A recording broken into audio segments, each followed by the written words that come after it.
NCERT CBSE class 10 maths, उसमें हमारा chapter number 2 है पॉलिनोमियल्स। इस वीडियो में कुछ क्वेश्चंस हम लोग देखते हैं। क्वेश्चन 2025 में 1 मार्क का पूछा गया था। Find the zeroes of the polynomial px is equal to x square plus 4/3x minus 4/3। तो सबसे पहले क्वेश्चन हमें बहुत ही ध्यान से करना है, ठीक है। प्लस माइनस किसी का भी दिक्कत नहीं होगा, तभी हम लोग आगे सही बढ़ पाएंगे। तो यहाँ पर इसका कुछ नाम दिया हुआ है, नाम तो हम लोग px ही लेंगे। तो लेट पी एक्स, आप चाहें तो लेट लिख भी सकते हैं या गिवन भी लिख सकते हैं। तो let P x is equal to x square plus 4/3x minus 4/3। Let P x is equal to 0। तो यहाँ पर हम लोग क्या करेंगे, इसको 0 करेंगे। अब यहाँ पर हम लोग क्या करेंगे, पहले जो डिनोमिनेटर है उसको हटाने की कोशिश करेंगे। 3 इसको हटाने की कोशिश करेंगे। तो यहाँ एलसीएम लेंगे। यहाँ पर 1 होगा तो 1, 3 और 3, तो इसका क्या एलसीएम होगा, तो 3 ही होगा। 1 के संग जिसका एलसीएम होता है वही आता है। तो 3 और 3 का 3 और 1 के साथ आएगा तो 3 ही रहेगा, है ना। 1 3 3 आप ऐसे करके भी देख सकते हैं। 3 से जाएगा 1 1 1, तो 3 ही रहेगा, कोई दिक्कत नहीं है ना। तो यहाँ पर 3 हो जाएगा। तो देखिए 1 3 ज़ा 3, तो नीचे 3 से इंटू किया, ऊपर 3 से, तो 3x स्क्वायर। और यहाँ पर 3 1 ज़ा 3, तो 4x, मतलब 4 1 ज़ा 4, 3 1 ज़ा 3, 4 1 ज़ा 4। तो ऐसे डायरेक्ट हम लोग एलसीएम ले सकते हैं। तो 3 एलसीएम लिए तो 3x square plus 4x minus का माइनस 4 इज इक्वल टू 0। अब ये डिवाइड में तो इधर इंटू में हो जाएगा, और 0 इंटू 3, 0 के संग जिसको इंटू करेंगे 0 ही होगा। तो हम लोग यहाँ पर लिख सकते हैं 3x square plus 4x minus 4 is equal to 0।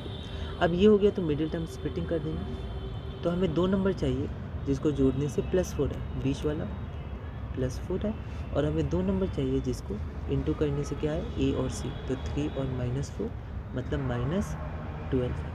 तो हम लोग देखते हैं। तो 12 को हम लोग क्या करेंगे, फैक्टराइज कर देंगे। तो 2 6 और 2 3 2 नंबर चाहिए जिसको जोड़ने से 4 आना चाहिए। तो देखिए एक हमने 3 2 6 ले लिया और एक 2 ले लिया। तो 6 और 2 इसको घटाने से 4 आता है। तो यहाँ हम लोग 6 लिख देंगे, यहाँ पर हम लोग 2 लिख देंगे। यहाँ पे हम लोग 6 लिख देंगे और यहाँ पर हम लोग 2 लिख देंगे।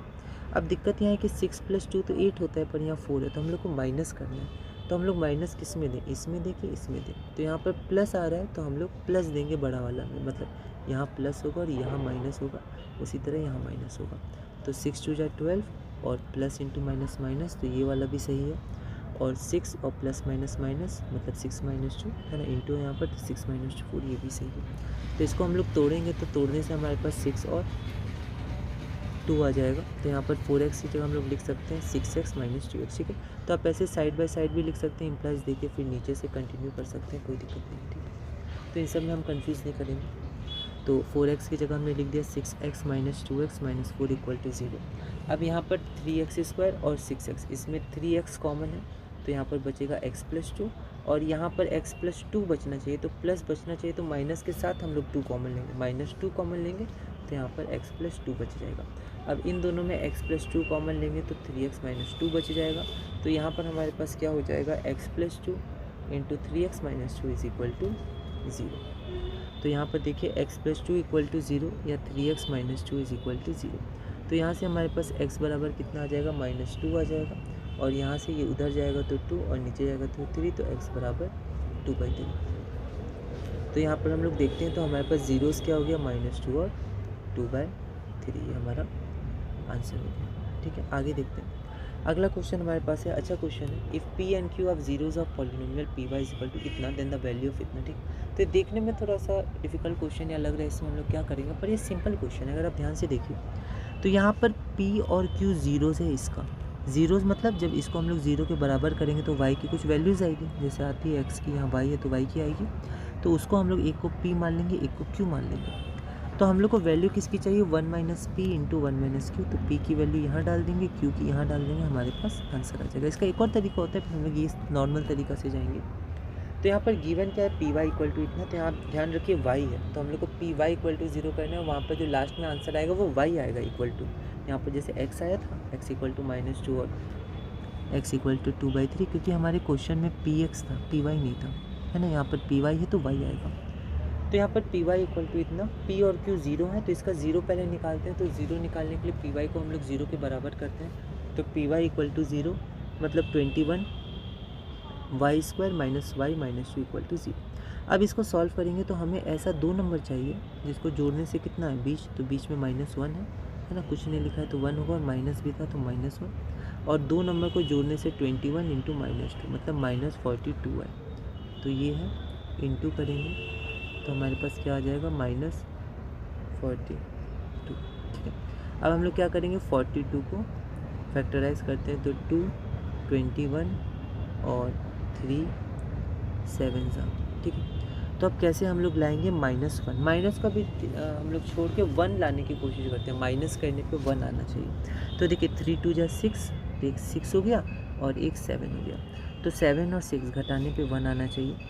तो अगर 1 आएगा तो हम लोग कैसे, पहले यहाँ 7 लिख देते हैं, यहाँ पर 6 लिख देते हैं, बड़ा नंबर पहले लिख देते हैं 6 और यहाँ पर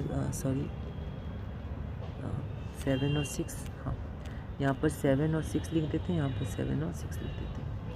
अब 7 6 जा 42 होता है, पर माइनस चाहिए तो -6 पे लगाएंगे कि 7 पे लगाएंगे। तो हम लोग यहाँ से देखते हैं माइनस बच रहा है, मतलब माइनस बड़ा होना चाहिए, तो हम लोग माइनस लगाएंगे बड़ा पे और यहाँ पर प्लस ही रहेगा, यहाँ पर माइनस रहेगा।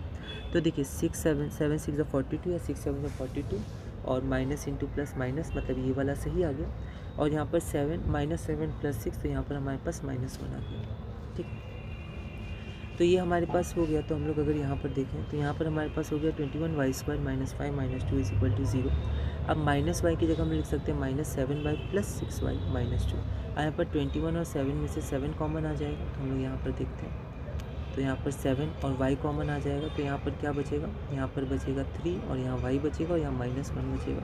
उसी तरह यहाँ से हम लोग 2 कॉमन ले सकते हैं सिर्फ, तो यहाँ पर 2 और 3 जा 6, तो 2 बाहर निकला तो 3 बचेगा, तो 3y - 1 बचेगा। इन सब को आप देख लीजिएगा।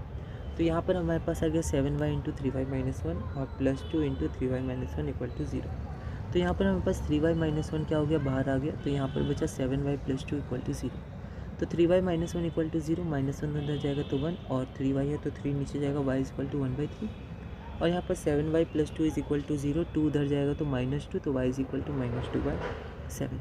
तो जीरोज़ हमारे पास हो जाएगा 1/3 और -2/7। अब देखिए यहाँ पर हमें जीरोज़ क्या था, p और q था, है ना। यहाँ पर y हमने निकाला, पर उसका नाम दिया हुआ है क्वेश्चन में p एंड q, यहाँ लिखा है ना p and q are zeroes of इतना py, तो py का 0 y और y आया, ये दोनों, पर ये p और q है। तो किसी को p मान लीजिए, किसी को q मान लीजिए, हम लोग इसको p मान लेते हैं, माना ये q है, माइनस साइन का ध्यान रखिएगा। अब हमें निकालना क्या है, तो अब हमें निकालना है 1 - p × 1 - p × 1 - q, तो 1 - p × 1 - q की हमें वैल्यू निकालनी है। तो यहाँ पर हम लोग पहले लिख देते हैं 1 - p × 1 - q। 1 का 1 लिख दिया, माइनस का माइनस लिख दिया, p की जगह 1/3 लिख दिया, क्योंकि p बराबर 1/3 है। 1 का 1 लिख दिया, माइनस का माइनस लिख दिया। अब q बराबर -2/7 लिखेंगे। यहाँ बहुत ध्यान दीजिएगा, ये जो माइनस है और ये q का जो माइनस, ये अलग अलग है, एक नहीं है। ये तो बीच में माइनस था, वो बीच वाला माइनस आया, और जो q है, q को अलग से लिखेंगे -2/7। तो यहाँ पर मैंने बड़ा ब्रैकेट कर दिया और ब्रैकेट में -2/7। अब देखिए यहाँ पर एलसीएम ले सकते हैं, 3 - 1/3 है ना, 1 और 3 का एलसीएम। तो यहाँ पर आप देख लीजिएगा। अब माइनस इंटू माइनस, बीच में ब्रैकेट है तो इंटू मारेंगे तो प्लस हो जाएगा, तो 1 + 2/7। अब 3 - 1 2, तो 2/3 इंटू, अब यहाँ देखिए तो यहाँ पर 1 होगा तो 7 1 और 1 और 7 का एलसीएम 7 हो जाएगा, तो 1 7 जा 7 1 जा 7, 7 1 जा तो 2 1 जा 2, 7 + 2/7। अब डायरेक्ट भी इसको कर सकते हैं, तो 2/3 इंटू 9/7 + 2, 9/7 हमारे पास हो जाएगा। यहाँ पर मैंने कैंसिल कर दिया, 3 1 जा 3, 3 3 जा 9। अब यहाँ पर इंटू करेंगे, इंटू में एलसीएम नहीं लेते हैं, डायरेक्ट करते हैं, तो 2 3 जा 6 एंड 1 7 जा 7, दैट इज 6/7 जो हमारा आंसर है, ठीक है। तो ये हमारा पूरा हुआ। और यहाँ पर हम लोग अगला क्वेश्चन करते हैं।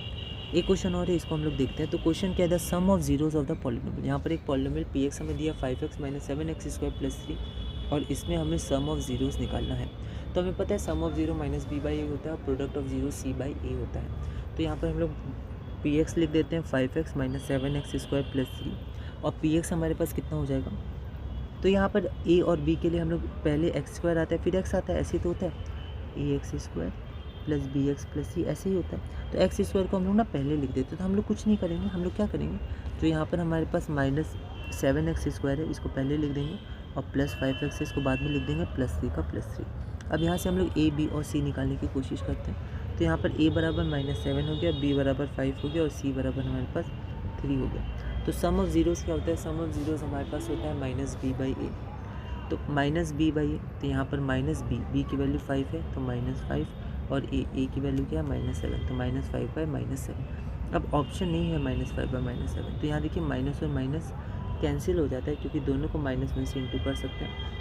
यहाँ पर हम लोग डायरेक्ट सोच सकते हैं कैंसिल हो जाता है, और यहाँ पर हमारे पास 5/7 है, और 5/7 हमारा ऑप्शन है, ऑप्शन नंबर सी। 2025 में इसी साल क्वेश्चन आया था। तो इस तरह के क्वेश्चन आते हैं, इसमें थोड़े अच्छे क्वेश्चन भी आते हैं, तो बहुत प्रैक्टिस करेंगे। इसमें बहुत तरह से घुमा के क्वेश्चन पूछे जा सकते हैं, पर अभी हम लोग थोड़े बेसिक क्वेश्चन करेंगे। तो इस वीडियो में हमने ये 3 क्वेश्चंस किए। अगली वीडियो में हम लोग और क्वेश्चंस करेंगे, और धीरे धीरे CBSE NCERT क्लास 10 मैथ्स में आगे बढ़ेंगे।